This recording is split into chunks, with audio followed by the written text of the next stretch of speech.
Hi,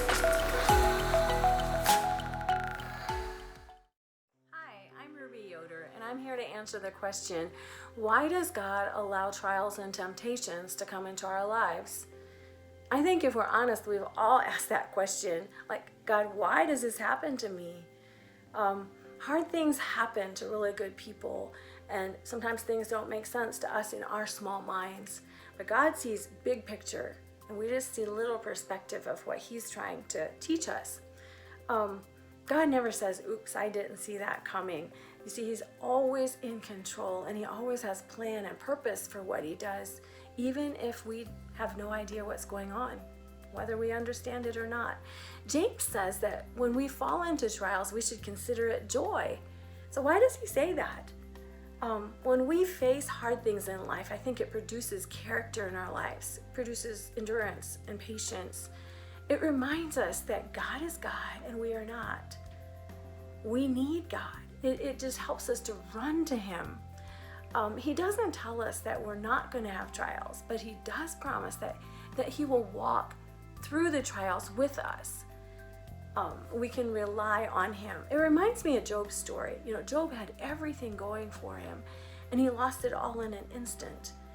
He did have a solid foundation. He knew who God was. And I think his struggle in this whole thing wasn't the loss and the pain he felt as much as, God, why would you let me suffer like this? And he was stripped down to nothing. Doesn't that sound like us? He got through it because he had built a strong foundation. So maybe we're asking the wrong question. Maybe we should ask, God, what are you trying to teach me, instead of the why are you doing this to us? Now, what about the temptations? Does God tempt us? I don't think that God tempts us. He does test us, but He allows Satan to tempt us. And often our attack from Satan is often in our minds. Satan, he'll throw evil thoughts at us, and we have to decide, what are we going to do with that? Are we going to act on the thought? Because if we act on it and dwell on it, then it will become sin.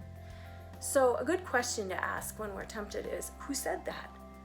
Figure out, is that from God or is it from Satan? So you know how to react to it. In reality, only God knows exactly why things happen. And we have to decide if we're going to trust Him as a sovereign God. We have to have a strong foundation before the trials and temptations hit us.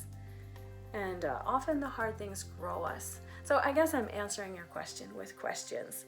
When you face a tempting thought, say, okay, who said that?